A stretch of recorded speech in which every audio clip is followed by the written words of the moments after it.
Don't soul roll me if you get quad fours, man. King, five. You folded king, king, jack, jack? I was either gonna raise or fold. What the fuck? You owe me $350.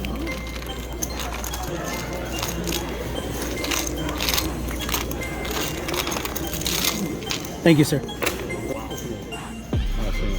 I knew there was a reason why you checked the flop. Thank you, sir. Doing the Lord's work. Thank you. Thank you very much. Appreciate you.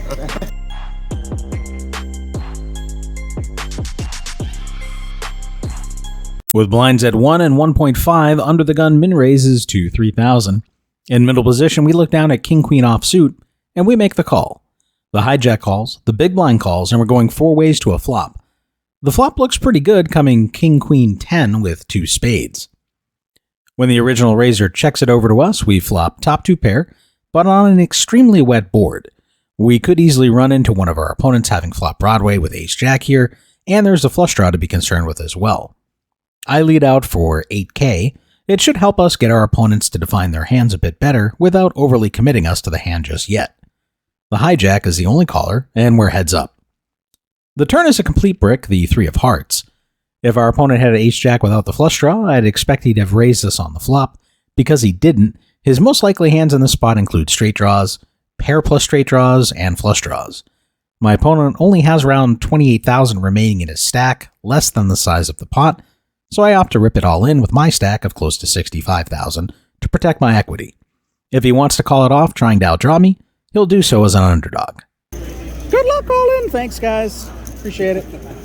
Appreciate the support. When you get called, I wish you the best. He thinks for a long time, eventually folding and telling me he had queen jack. Blinds are now 1-2-2. A short stack and the low jack shoves all in for 8 big blinds total of 16,000. We're in the hijack with ace jack offsuit. We make the call figuring to be ahead of his range, but also not wanting to overcommit if someone behind us wakes up with a big hand. And it seems that's just what happens when the cutoff announces he's all in. He's just recently doubled up, and he has a lot of chips. I decide I must be beat, and I lay it down. I was correct that I was ahead of the short stack, who shows down ace-4 offsuit. But the cutoff woke up with pocket queens, so we made the right laydown. Is it on me? Yeah. I fold. I mean, that's no good, right? Give me a 4. All right, I had him beat. I did not have him beat. All right. All right, so I had you beat. I made good health. Let's see. I'm going to stand up and do the walkaway. There's a 4. I'm going to stand farther away.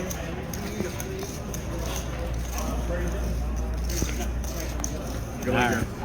Oh, I had ace jack. I would have busted them both. With blinds at 1-2-2, we're on the button with 2 red queens. There's a raise to 5,000. We re-raise to 15,000 with plans of probably never folding. Instead, our opponent folds and we take it down. It's been a while since we've had a playable hand. Blinds are now 2-4-4. There's a min raise to 8,000, and in middle position, we look down at, oh my god, pocket aces. Now I have to do what all the Hold'em vloggers do, get all excited and make this video longer by mentioning that pocket aces are the best possible starting hand in poker. Oh my god, aces. Okay, now that I've got that required Hold'em vlogger douchebaggery out of the way, we rip it in for 50,500. Thank you, thank you. I'm gonna... Then you have God on your side, so you're good. Help me, Poker Jesus, help me. My opponent folds and we'll take it down. With blinds still at 2-4-4, Under the Gun makes it 10,000, and Under the Gun is none other than poker vlogger Pokerface Ash. And since we haven't really gotten much going for a while, when we look down at ace-10 suited and spades from Under the Gun +1, it looks like one of the prettiest hands we've ever seen.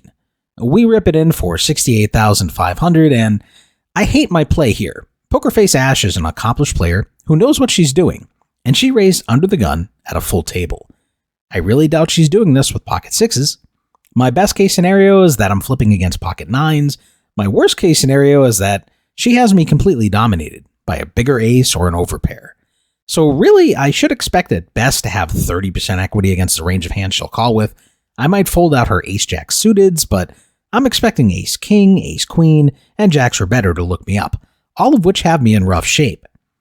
And I've stepped in it when I get snapped off and shown ace-king suited in clubs. My tournament life is on the line, and I'm praying to Poker Jesus to save me from myself and award me this pot of close to 150,000 in chips. Uh-oh, we're in trouble. Why couldn't I have the aces this time? Nice hand, nice hand.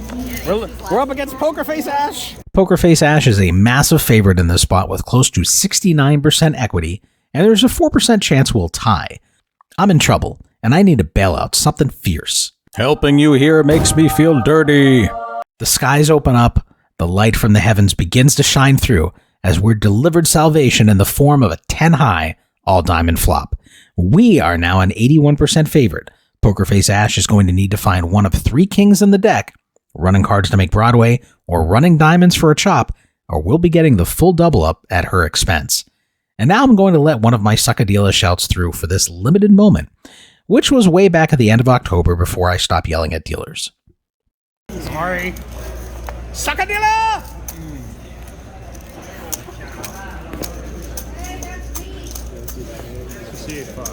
No, I actually won, but I played bad.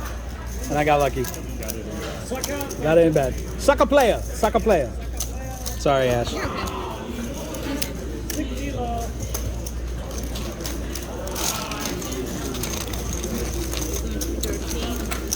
Good read, sir. Good.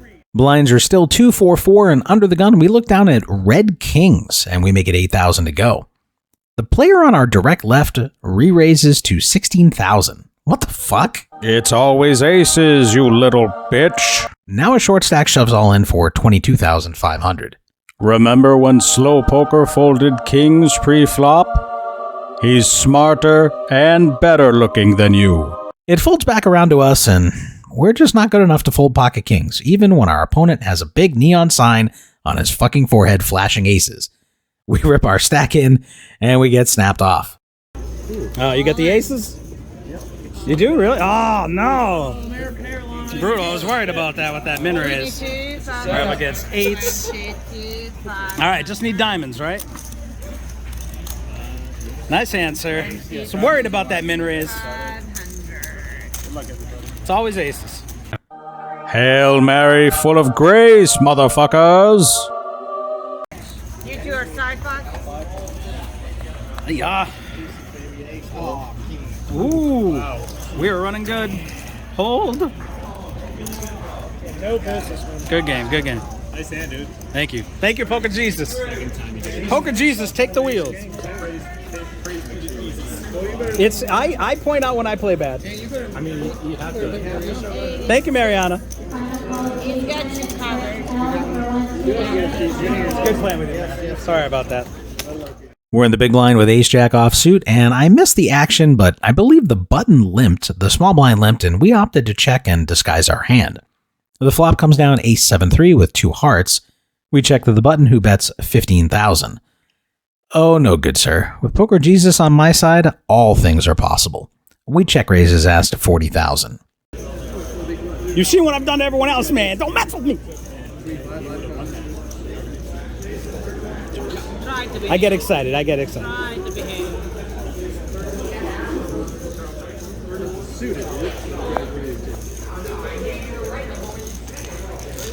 Thank you, thank you. I showed the ace. As you've seen from that last hand, Hold'em is turning me into a filthy animal. Blinds are now 2-4-4. Under the gun +1, we look down at ace-10 offsuit. We make it 10,000. It folds to the big blind, who thinks for a bit and makes the call.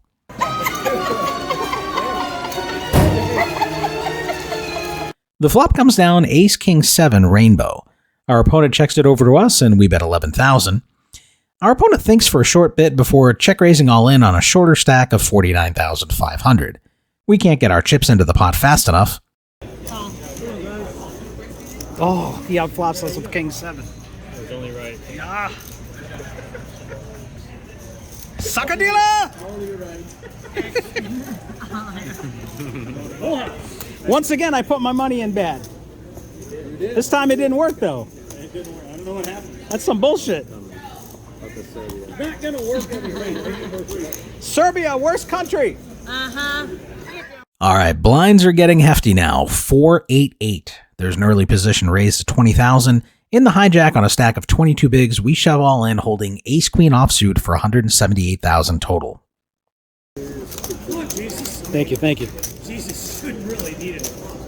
Well, once again, we've stepped in at something fierce, as our opponent has us crushed, turning over ace king offsuit, as we're playing for a massive pot of 376,000 chips. The flop falls ace 3-3 with 2 clubs, picking us up some chop outs. I call for a chop and... Chop. Sim sim salabim, motherfuckers! Chop. Oh, almost. Oh, that would. I didn't want to chop. Got lucky there, buddy. Whew, that was all skill. It was all skill. Thank you, Poker Jesus. Man. Like Lazarus, back from the dead. That 3 came in my god when I see that queen. I'm like, alright. Thank you. You're lucky you got that 3, man. You were so lucky. We're down to 39 players in the field. 27 of us will advance to day 2 and make the money. With blind still at 488, it folds to the button, who raises to 20,000. We're in the small blind holding ace-10 offsuit, and you know what? Fuck that guy. Trying to steal our blinds from the button? Not today, good sir. I shove all in for 172,000. The ace of spades. Prettiest card in the deck. Really good. Always. Blinds have increased to 5, 10, 10. In early position, we raise it up to 30,000 holding king-jack offsuit. I really don't like my raise sizing here. I can and should be raising smaller to 20,000, maybe 25,000. I don't need to risk a full 30k with my raises. It's a little too old school Harrington on Hold'em. It folds to my buddy Keith in the small blind, who's been playing very solid, and he shoves all in for around 125,000. And I just feel like his range is going to have me dominated too often given how he's been playing, and I let it go. Blinds are still 5, 10, 10. And the cutoff limps in. In the small blind, we look down at 6-9 offsuit. Nice. We call the extra 5k, the big blind checks, and we're going 3 ways to a flop. The flop is king 6-5 with 2 clubs. We check, the big blind fires out a 1/4 pop bet of 10,000. The cutoff folds, and hey, it's hard to make a pair, so with second pair, we make the call. The turn is an offsuit deuce, not changing a ton on the board. The 3-4 open-ender gets there. Maybe a hand like king deuce improves, but overall it doesn't change a ton. We check, and once again he continues with the same bet of 10,000 into a 60,000 pot. I don't know if he's just milking the fuck out of me or he doesn't know how to bet, but getting 7-1 I can't resist, and I toss in the chips. The river is an offsuit 10, not completing any draws from the flop, and once again we check it over. Now our opponent gives it up and shows down 8-6 offsuit, and our 9 is going to play to scoop this one. Blinds are still 5, 10, 10, and we're getting extremely close to bagging for day 2 and making the money. There are 32 players remaining, 27 will advance.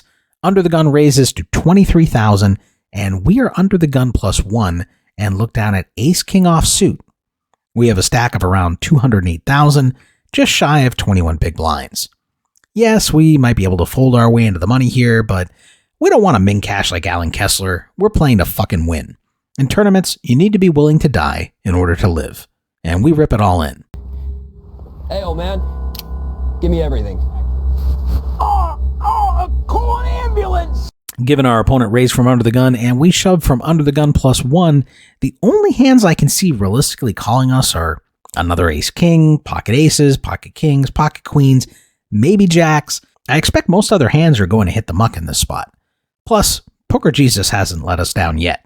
We've been all in with the worst of it multiple times tonight and came out smelling like roses. This is our tournament to win. Our opponent goes deep into the tank, and the longer he takes, the longer we know we aren't facing a premium hand. We'd still be okay with a fold and chipping up, but at least if we do get called, we expect at worst to be coin flipping and possibly to have our opponent dominated. He takes over a full minute before making the call, and we get some okay news. For once this stinking tournament, we aren't completely crushed and dominated. And he shows up with red 9s. I would figure he'd find the fold there. I know I would, but if we can win when we have 30% equity, surely we can win a flip. Winning this pot will give us 44 big blinds, plenty of breathing room to survive this bubble. Losing this hand means we'll be eliminated a soul-crushing 5 spots from the money, from bagging chips for a day 2 run. Poker Jesus, are you there? The flop doesn't look very good, coming 8-8-5 rainbow. Poker Jesus, it's me, Anthony. I could really use your help right now. I'm exhausted, bro. I've been bailing your ass out of hellfire this entire vlog. Plus, Everyone knows ace-king is just a drawing hand.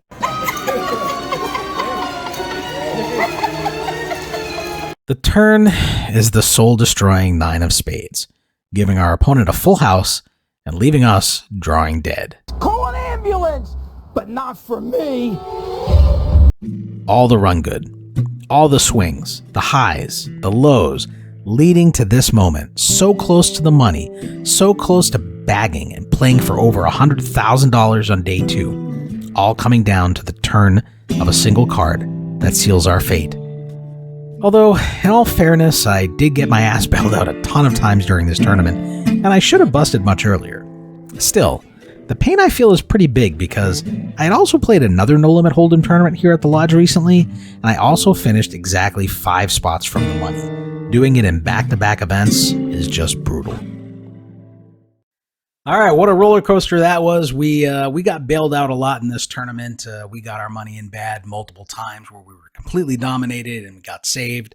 But still, to go that deep, to finish 5 spots from the money, especially where the previous Hold'em tournament we also finished 5 spots from the money, it hurts. And it kind of reminded me back in 2021, the World Poker Tour was at the Tampa Hard Rock, and I played some events there. And I remember in back-to-back days, I played a PLO tournament and an Omaha High-Low tournament. Well, actually, it was an OE tournament, so it was Omaha High-Low and Stud High-Low 8 or better. And both days they had 107 entries. Both days they were paying 11 spots, and both days I finished in 20th place, 9 spots from the money. So I tend to go deep when I do play tournaments. I don't play a ton of them, but I do have some good news. The Lodge hosts a quarterly PLO tournament, and I played it last time, and we made the final table. And we did an ICM chop. I took 9th place, but it was still cool to make the final table.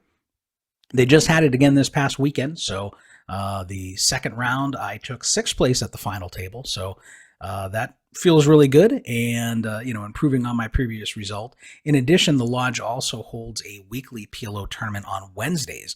I played that 4 times. I final tabled 3 of them, doing an ICM chop twice and coming in second once. So the results are getting better. It's feeling good. I'm considering visiting Vegas June, maybe July for some events, maybe like 3 World Series of Poker events. And I won't really know if I'm going to be doing that until sometime in March. But if I am, I'll let everyone know. I may sell some action. So if that's something that interests you, we can go that way. But anyway, I know you guys are here for PLO and not really Hold'em, so I'm sorry that you had to deal with 2 weeks of Hold'em content, but we will be back on the PLO train next week with content. So appreciate you guys tuning in. Hope you enjoyed it, and we will see you in the next episode. After watching a video like this, sometimes I'll like it, sometimes I'll leave a comment, and sometimes I'll subscribe. Sometimes I'll even do all 3.